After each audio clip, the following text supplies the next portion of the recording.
Welcome to Telangana State Board of Intermediate Education, digital classes for occasional courses. I am M. Narsimha Reddy, MCom Gold Medal in Taxation, CGL in Occasional Accounting and Taxation, Government Junior College, Sirpur Kagaz Nagar, District Komarambim, Asifabad. Taxation 1, Unit 7, Income from Salary, Part F, Digital Class. పన్ను విధింపు 1 unit 7 జీతం నుండి ఆదాయం part F digital class. Learning objectives partly taxable allowances, house rent allowances section 10, 13A and rule 2A. First point is employees living in Mumbai, Delhi, Calcutta, Chennai. And second one is employees living in other places. అభ్యాసనం చేయవలసిన విషయాలు: పాక్షికంగా పన్ను విధించబడే భత్యములు, ఇంటి అద్దె భత్యము, section 10 sub section 13A మరియు నియమావళి 2A. 1వది మహానగరములైన Mumbai, Delhi, Chennai మరియు కోల్కతా పట్టణంలో నివసించే ఉద్యోగస్తులు. 2వ పాయింట్ ఇతర ప్రాంతములలో నివసించు ఉద్యోగస్తులు. ఇక విషయానికి వచ్చినట్టయితే పాక్షికంగా పన్ను విధించబడే భత్యములలో ఇంటి అద్దె భత్యం 2వ ముఖ్యమైనటువంటి భత్యం. ఆదాయపు పన్ను చట్టం 1961 సెక్షన్ 10 సబ్ సెక్షన్ 13A మరియు నియమావళి 2A ప్రకారం ఇంటి అద్దె భత్యం లెక్కించడం జరుగుతుంది. ఇంటి అద్దె భత్యం అనగా యజమాని ఉద్యోగికి ఇచ్చే భత్యములలో ఇది ఒకటి. ఈ భత్యంను ఇంటి యొక్క అద్దెకు గాను ఇచ్చేదరు. గమనిక: అస్ఎస్సి ప్రస్తుతము తాను నివసించుతున్న గృహమునకు అద్దె చెల్లించినచో ఈ భత్యమునకు మినహాయింపుగా ఇచ్చుటకు అవకాశం కలదు. అనగా తను నివసించుచున్న గృహమునకు అద్దె చెల్లించని ఎడల స్వీకరించిన భత్యమునకు ఎలాంటి మినహాయింపు ఇవ్వడానికి అవకాశం లేదు. అంటే ఆదాయపు పన్ను చట్టం 1961 సెక్షన్ 10 సబ్ సెక్షన్ 13A మరియు నియమావళి 2A ప్రకారం ఉద్యోగస్తునికి యజమాని ఇంటి అద్దె భత్య రూపంలో చెల్లించిన ఎడల, ఉద్యోగస్తుడు స్వీకరించిన ఎడల 2 షరతులను సంతృప్తి పరిచినప్పుడు మాత్రమే ఇంటి అద్దె భత్యంలో మినహాయింపించడానికి అవకాశం కలదు. గమనికలో షరతు 1, అస్ఎస్సి ప్రస్తుతము అతను అద్దె గృహంలో నివసించవలను. అదేవిధంగా తను నివసించుతున్న అద్దె గృహమునకు అద్దె చెల్లించినప్పుడు మాత్రమే ఇంటి అద్దె భత్యంలో మినహాయింపు ఇవ్వబడును. ఇక 2వ అంశం, అద్దె గృహంనకు ఉద్యోగస్తుడు కనుక ఎటువంటి అద్దె చెల్లించినప్పుడు, తను నివసించుతున్న అద్దె గృహమునకు ఎటువంటి అద్దె చెల్లించినప్పుడు మనం మినహాయింపుగా ఇచ్చడానికి అవకాశం లేదు. అనగా తను నివసించుతున్న అద్దె గృహమునకు ఎటువంటి అద్దె చెల్లించని ఎడల యజమాని వద్ద నుండి స్వీకరించిన ఇంటి భత్యం పూర్తిగా పన్ను విధించబడే భత్యం అగును. అదేవిధంగా ఇంటి అద్దె భత్యాన్ని లెక్కించేటువంటి సందర్భంలో ఉద్యోగస్తులను 2 రకాలుగా వర్గీకరించడం జరిగింది ఆదాయ పన్ను చట్ట నిబంధనల ప్రకారం. 1, మహానగరాలైన ముంబై, ఢిల్లీ, చెన్నై మరియు కోల్కతా పట్టణంలో నివసించే ఉద్యోగస్తులు. అదేవిధంగా 2వది ఇతర ప్రాంతంలో నివసించే ఉద్యోగస్తులు. ఇతర ప్రాంతంలో నివసించే ఉద్యోగస్తులు అంటే మహానగరాలైన ముంబై, ఢిల్లీ, చెన్నై మరియు కోల్కతా పట్టణాలలో నివసించని ఉద్యోగస్తులు. ఆ 4 నగరాలు మినహా ఇతర నగరాల్లో, ఇతర పట్టణాల్లో నివసించేటువంటి ఉద్యోగస్తులు ఎవరైతే ఉన్నారో ఆ ఉద్యోగస్తులందరినీ కూడా ఇతర ప్రాంతంలో నివసించి ఉద్యోగస్తులుగా పేర్కొనడం జరుగుతుంది. అదేవిధంగా ఉద్యోగస్తులను ఇంటి అద్దె భత్యాన్ని లెక్కించేటువంటి సందర్భంలో రెండుగా విభజించడం అనేది జరిగింది. అందులో మహానగరాలలో నివసించేటువంటి ఉద్యోగస్తులకు వర్తించేటువంటి నిబంధనలు, అదేవిధంగా ఇతర ప్రాంతాల్లో నివసించేటువంటి ఉద్యోగస్తులకు వర్తించేటువంటి నిబంధనలు వేరువేరుగా ఉండడం అనేది జరిగింది. కావున పైన పేర్కొన్నటువంటి నియమం ప్రకారం అస్సెస్సి లేదా ఉద్యోగస్తుడు యజమాని వద్ద నుండి ఇంటి అద్దె భత్యాన్ని స్వీకరించుచు అతను నివసించుతున్న అద్దె గృహమునకు అద్దె చెల్లించినప్పుడు మాత్రమే మనము మినహాయించబడే ఇంటి అద్దె భత్యాన్ని లెక్కించవలసి ఉంటుంది. ఇక ఉద్యోగస్తుల్లో మహానగరంలైన ముంబై, ఢిల్లీ, చెన్నై మరియు కోల్కతా పట్టణంలో నివసించు ఉద్యోగుల విషయానికి వచ్చినట్టయితే ఈ క్రింద తెలిపిన 3 మొత్తంలలో కనిష్ట విలువ మినహాయింపుగా ఇవ్వబడును. షరతు ఏ ప్రకారం వాస్తవంగా స్వీకరించిన ఇంటి అద్దె భత్యం. వాస్తవంగా స్వీకరించిన ఇంటి అద్దె భత్యం అనగా యజమాని ఉద్యోగస్తునికి ప్రతి నెలకు చెల్లించినటువంటి ఇంటి అద్దె భత్యం. అదేవిధంగా షరతు బి ప్రకారం చెల్లించిన అద్దె మైనస్ జీతంలో 10%. ఇక్కడ యజమాని ఇంటి అద్దె భత్యాన్ని చెల్లించిన ఎడల, ఉద్యోగి స్వీకరించిన ఎడల తప్పనిసరిగా షరతు ప్రకారం చెల్లించిన అద్దె అంటే ఉద్యోగస్తుడు అద్దె గృహంకు చెల్లించినటువంటి అద్దె నుండి జీతం అనేటువంటి నిర్వచనంలో 10% మనం తీసివేయగా వచ్చినటువంటి మొత్తాన్ని తీసుకొనవలసి ఉంటుంది. అనగా చెల్లించిన అద్దె అంటే ప్రతి నెలకు అద్దె గృహమునకు ఉద్యోగస్తుడు చెల్లించినటువంటి అద్దె. జీతం అనగా మూల వేతనం ప్లస్ విరమణ సదుపాయాల్లో వచ్చు కరువు భత్యం ప్లస్ అమ్మకాలపై స్థిర కమిషన్. ఇక్కడ జీతం అనేటువంటి పదానికి నిర్వచనం, జీతం అనేటువంటి పదానికి అర్థం ఇంటి అద్దె భత్యాన్ని లెక్కించేటువంటి సందర్భంలో మూల వేతనాన్ని ప్లస్ విరమణ సదుపాయాల్లో వచ్చు కరువు భత్యాన్ని, అదేవిధంగా అమ్మకాలపై స్థిర కమిషన్ను మనం కలిపి తీసుకొనవలసి ఉంటుంది. కలిపి తీసుకున్న పిదప, జీతాన్ని కనుగొన్న పిదప ఆ జీతంలో 10% లెక్కించవలసి ఉంటుంది.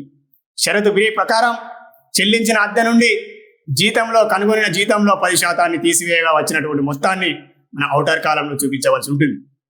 అదేవిధంగా షరతు సి ప్రకారం జీతంలో 50%.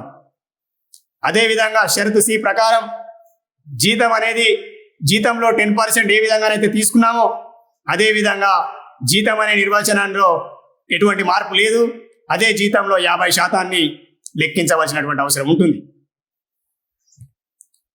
అదేవిధంగా షరతు ఏ ప్రకారం లెక్కించినటువంటి మొత్తం, షరతు బి ప్రకారం లెక్కించినటువంటి మొత్తం, అదేవిధంగా షరతు సి ప్రకారం లెక్కించినటువంటి మొత్తం 3 మొత్తాల్లో తక్కువగా ఉన్న విలువ, కనిష్టంగా ఉన్న విలువ ఏదైతే ఉందో ఆ విలువనే మనం మినహాయించబడేటువంటి ఇంటి అద్దె భత్యంగా చెప్పడం జరుగుతుంది. ఇక రెండవ అంశానికి వచ్చినట్టయితే ఉద్యోగస్తులు ఇతర ప్రాంతాల్లో నివసించు ఉద్యోగస్తులు. ఇతర ప్రాంతాల్లో నివసించే ఉద్యోగస్తులకు ఈ క్రింద తెలిపిన 3 మొత్తంలో కనిష్ట విలువ మినహాయింపుగా ఇవ్వబడును. షరతు ఏ ప్రకారం వాస్తవంగా స్వీకరించిన ఇంటి అద్దె భత్యం, అదేవిధంగా బి చెల్లించిన అద్దె మైనస్ జీతంలో 10%, అదేవిధంగా సి జీతంలో 40% మొత్తం. లెక్కించిన 3 మొత్తాల్లో కనిష్ట విలువ ఏదైతే ఉందో ఆ విలువకు మనం తగ్గింపుగా ఇవ్వడానికి అవకాశం ఉంది. అదేవిధంగా ఇతర ప్రాంతాల్లో నివసించే ఉద్యోగి అయినప్పటికీ అతను నివసించుతున్న అద్దె గృహమునకు అద్దె చెల్లించినప్పుడు మాత్రమే తగ్గింపుగా ఇవ్వబడును. ఉద్యోగస్తుడు తను నివసించుతున్న అద్దె గృహమునకు ఎటువంటి అద్దె చెల్లించినప్పుడు మనం మినహాయింపుగా ఇవ్వబడేటువంటి మొత్తాన్ని లెక్కించుటకు అవకాశం లేదు. అనగా స్వీకరించిన పూర్తి భత్యం పన్ను విధించదగు భత్యం అగును. ఇక జీతం విషయానికి వచ్చినట్టయితే మూల వేతనం ప్లస్ విరమణ సదుపాయాల్లో వచ్చు కరువు భత్యం ప్లస్ అమ్మకాలపై స్థిర కమిషన్ మహానగరాలలో నివసించే ఉద్యోగస్తులకు వర్తించేటువంటి జీతమే ఇతర ప్రాంతాల్లో నివసించేటువంటి ఉద్యోగస్తులకు కూడా వర్తిస్తుంది. అదేవిధంగా మహానగరాల్లో నివసించేటువంటి ఉద్యోగస్తులు అయితే షరతు సి ప్రకారం 50% లెక్కించవలసి ఉంటుంది. అదేవిధంగా ఉద్యోగస్తులు ఇతర ప్రాంతాల్లో నివసించినట్లయితే వారికి షరతు సి ప్రకారం జీతంలో 40% లెక్కించవలసి ఉంటుంది. According to the income tax act 1961 section 10 subsection 13A and rule 2A covers the house rent allowance. This is one of the allowance given by the employer to employee towards rent of the house. Note, this allowance is allowed as exemption only when the assessee is paying rent of the house where he is presently staying. It means if employee is not paying rent to the rented house, this exemption is not allowed and not computed. House rent allowance as per section 10 subsection 13A and rule 2A, employees can be divided into two categories, two types. First one is employees living in Mumbai, Delhi, Kolkata, Chennai. And second category is employees living in other places. First category employees living in Mumbai, Delhi, Kolkata, Chennai. The list of the following three amounts is allowed as exemption. Condition A, actual house rent allowance received from the employer. B, condition B, rent paid minus 10% of salary. Condition C, 50% of salary. Here, note 1, salary means definition of salary for the purpose of house rent allowance computation purpose. Salary is equal to basic pay plus dearness allowance is included if enters for the retirement benefit plus commission if the commission is based on a fixed percentage of turnover achieved by the employee as per the service contract. Both employees living in metropolitan cities like Mumbai, Delhi, Kolkata, Chennai and employees living in other cities, the salary definition is same for both categories of employees. Here, condition B, rent paid minus 10% of salary. Computed salary 10% of salary. C, 50% of salary. In case of employees living in Mumbai, Delhi, Kolkata, Chennai. Then second category employees living in other places. The list of the following three amounts is allowed as deduction or exemption. Condition A, actual house rent allowance received. B, rent paid minus 10% of salary. C, 40% of salary. Definition of salary is same for both categories of employees. Here, if employees living in Mumbai, Delhi, Kolkata, Chennai, we need to calculate 50% of salary. In case of employees living in other places, we need to calculate according to the condition C, 40% of salary.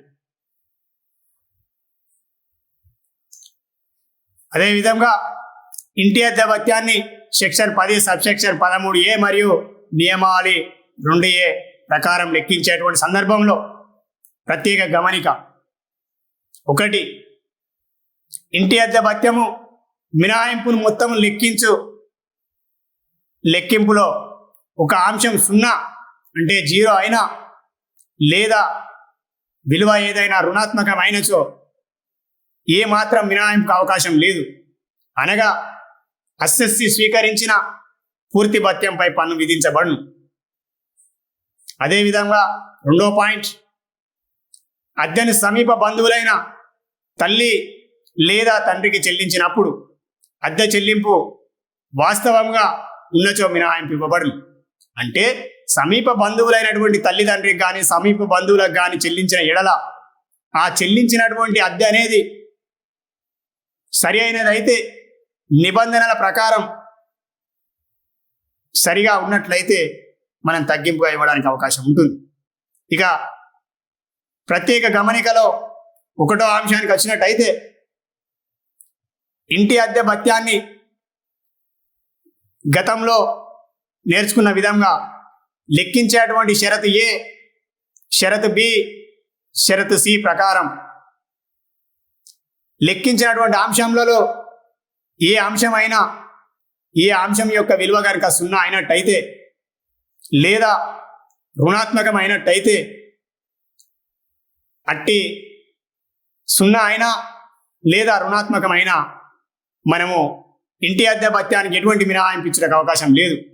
అనగా ఉద్యోగస్తుడు లేదా అస్సెస్సి స్వీకరించినటువంటి పూర్తి ఇంటి అద్దె భత్యం పైన మనం ఆదాయ పన్ను చట్టం 1961 సెక్షన్ 10 సబ్సెక్షన్ 13A మరియు నియమావళి 2 ప్రకారం జీతాన్ని నుండి ఆదాయాన్ని లెక్కించేటువంటి సందర్భంలో భత్యాల శీర్షికలో తీసుకొనవలసి ఉంటుంది. House rent allowance section 10 subsection 13A and rule 2A. Special points. Special point number 1. In the house rent allowance exemption calculation, if one of the amount is 0 or in negative means minus, deduction is not allowed. That is, actual allowance received fully taxable. Second point, if the rent is paid to near relatives like father or mother, if the payment is a genuine one, exemption can be given. If the assessee satisfy the paying rent is genuine, it will be allowed as deduction. Otherwise, will not be allowed as deduction.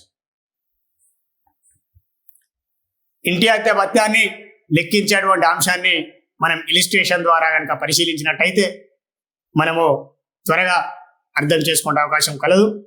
ఇక illustration 4 text book page number 248. ప్రశ్న విషయానికి వచ్చినట్టయితే శ్రీ ఫకీర్ చంద్ హైదరాబాద్లో రాష్ట్ర ప్రభుత్వ ఉద్యోగి. అతని జీతం యొక్క వివరములు: మూల వేతనం నెలకు 1800, ఇతర భత్యములు ప్రతి నెలకు కరువు భత్యం ₹750, నగర పరిహార భత్యం ₹180, ఇంటి అద్దె భత్యం ₹600 మరియు నెలకు చెల్లించిన అద్దె ₹750. మినహాయింపుగా ఇవ్వబడు ఇంటి అద్దె భత్యంను లెక్కింపు. ఇక సమాధానం విషయానికి వచ్చినట్టయితే అస్సెస్సి శ్రీ ఫకీర్ చంద్ ప్రస్తుతం తాను నివసించుతున్న అద్దె గృహంకు అద్దె చెల్లించుచున్నాడు. కావున ఈ భత్యంను మినహాయింపుగా ఇచ్చడానికి అవకాశం కలదు. అస్సెస్సి శ్రీ ఫకీర్ చంద్ గారు ఇతర పట్టణములలో నివసించుతున్న ఉద్యోగి, అంటే హైదరాబాద్లో నివసించుతున్న ఉద్యోగి మరియు అతను నివసించుతున్న అద్దె గృహంకు అద్దె చెల్లించుచున్నాడు. కావున ఇతనికి ఇంటి అద్దె భత్యంలో మినహాయింపు ఇచ్చడానికి అవకాశం కలదు. అస్సెస్సి శ్రీ ఫకీర్ చంద్ హైదరాబాద్ ఇతర ప్రాంతంలో నివసించుతున్న ఉద్యోగి. కావున ఈ క్రింద తెలిపిన 3 మొత్తంలలో కనిష్ట విలువకు మినహాయింపు ఇవ్వబడును. షరతు 1 ప్రకారం వాస్తవంగా స్వీకరించిన ఇంటి అద్దె భత్యం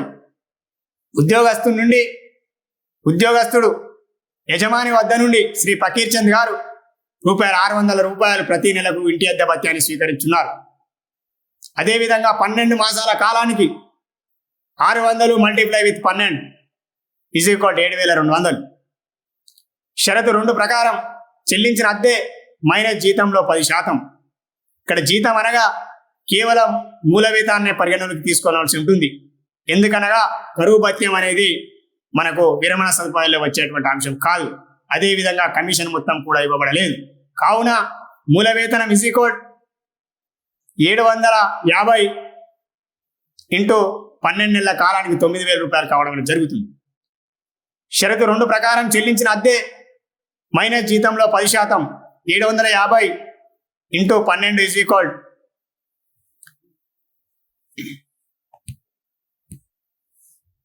చెల్లించిన అద్దె 750 into 12 minus 1800 multiply with 12 into 10/100 is equal 9,000 minus 2,160 is equal 6,840 6,840 రావడం అనేది జరిగింది. షరతు సి ప్రకారం ఎస్ఎస్సి హైదరాబాద్లో అంటే ఇతర ప్రాంతాల్లో నివసించుతున్న ఉద్యోగి ఫకీర్ చంద్ గారు కావున 40% జీతాన్ని తీసుకోవాల్సినటువంటి అవసరం ఉంది. ఇక్కడ 1800 ఇంటూ 12 ఇంటూ 40/100 ఈజ్ ఈక్వల్ 8,640 రూపాయలు. మినహాయించబడిన ఇంటి అద్దె భత్యం పై 3 మొత్తాలను షరతు 1, షరతు 2, షరతు 3లో కనుగొన్నటువంటి 3 మొత్తాలను కనుక మనం పరిశీలించినట్టయితే ఆ 3 మొత్తాల్లో కనిష్ట విలువ 6,840గా గుర్తించడం జరిగింది. కావున శ్రీ ఫకీర్ చంద్ గారికి మినహాయించబడిన ఇంటి అద్దె భత్యం రూపాయలు 6,840గా చెప్పడం జరుగుతుంది. అదేవిధంగా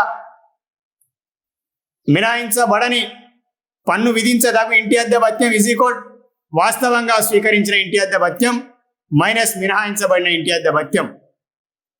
పన్ను విధించదగు ఇంటి అద్దె భత్యం ఈజ్ ఈక్వల్ వాస్తవంగా స్వీకరించినటువంటి ఇంటి అద్దె భత్యం 7,200 నుండి మినహాయించబడిన ఇంటి అద్దె భత్యం 6,840 రూపాయలను తీసివేయగా శ్రీ ఫకీర్ చంద్ గారికి 360 రూపాయల పైన పన్ను చెల్లించవలసినటువంటి బాధ్యతను కలిగి ఉన్నాడు.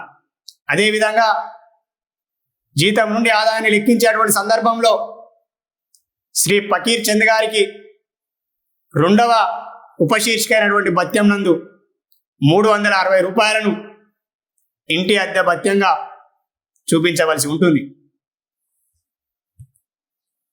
అదేవిధంగా ఇంటి అద్దె భత్యాన్ని లెక్కించేటువంటి సందర్భంలో విద్యార్థులు ముఖ్యంగా గుర్తుంచుకోవాల్సినటువంటి విషయం, ఉద్యోగి మహానగరాల్లో నివసించుతున్నాడా లేదా అనేటువంటి విషయాన్ని గుర్తించవలసి ఉంటుంది. అదేవిధంగా మహానగరాల్లో నివసించినట్టయితే షరతులు వేరే రకంగా ఉండడం జరుగుతుంది. అదేవిధంగా ఇతర ప్రాంతాల్లో నివసించినట్టయితే షరతులు వేరే రకంగా ఉండడం అనేది జరుగుతుంది. అదేవిధంగా శ్రీ ఫకీర్ చంద్ గారు హైదరాబాద్లో నివసించుతున్నటువంటి ఉద్యోగి అంటే ఇతర ప్రాంతాల్లో నివసించున్నటువంటి ఉద్యోగి కావున షరతు 3 ప్రకారం 40% జీతాన్ని తీసుకోవాల్సినటువంటి అవసరం ఉంటుంది. అదేవిధంగా శ్రీ ఫకీర్ చంద్ గారికి 360 రూపాయల మీద మనము పన్ను విధించబడేటువంటి ఆదాయాన్ని కనుగొనడం జరిగింది. House rent allowance section 10 subsection 13A and rule 2A illustration 4 textbook page number 248. Mr. Fakir Chand is working in a state electricity board, Hyderabad. His salary particulars are under basic pay rupees 1,800 per month, dearness allowance rupees 750 per month, city compensatory allowance CCA rupees 180 per month, house rent allowance HRA rupees 600 per month, rent paid rupees 750 per month. Calculate exempted amount of house rent allowance HRA. Solution: the assessee is paying rent of the house, hence exemption can be calculated and is eligible for exemption. As the assessee Fakir Chand is living in Hyderabad, other towns, the exemption is list of the following three amounts. As per condition 1, actual house rent allowance received 600 for month, multiply with 12 months. For 12 months is equal to 7,200. This is the actual amount of allowance received from the employer by the employee Mr. Pakir Chand. Second point is rent paid minus 10% of salary. Here 10% of salary is equal to rent paid 750 per month, multiply with 12 minus 1800 multiply with 12 multiply with 10 by 100 is equal to 9,000.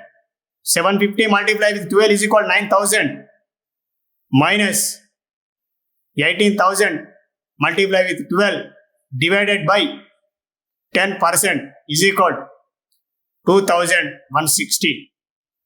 Here 9,000 minus 2,160 is equal to 6,840 is the amount.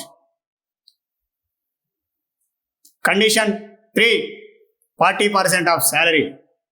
Here salary is equal to basic pay 750 multiply with 12 is equal to 9,000.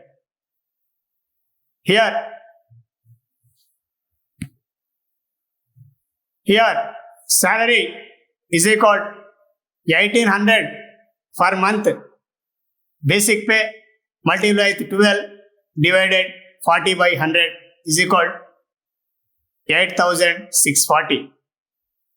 Above calculated three amounts,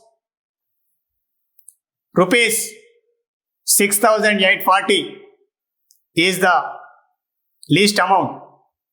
Hence, rupees 6,840 is allowed as exemption. Here note, salary is equal to basic pay rupees 1,800 multiply with 12 అని ఉండాలి. అక్కడ తప్పుగా నమోదైంది, విద్యార్థులు గమనించవలసి ఉంటుంది. అదేవిధంగా calculation of unexempted HRA or taxable HRA is equal to actual allowance received as house rent allowance is equal to 7,200 as per condition 1 minus exempted amount rupees 6,840. Above list of the above three amounts is 6,840. 7,200 minus 6,840 is equal to 360 is the taxable HRA house rent allowance. While computing income from salary, we need to take under subheading house rent allowances as house rent allowance, taxable house rent allowance rupees 360. విద్యార్థులు గమనించాలి. Note, salary is equal basic pay is equal ఇక్కడ 750 multiply with 12 కాదు, అది 1,800 multiply with 12 గా తీసుకోవాలి. Total తీసుకోగా 21,600 రావడం అనేది జరుగుతుంది. విద్యార్థులు గమనించాలి. Thank you.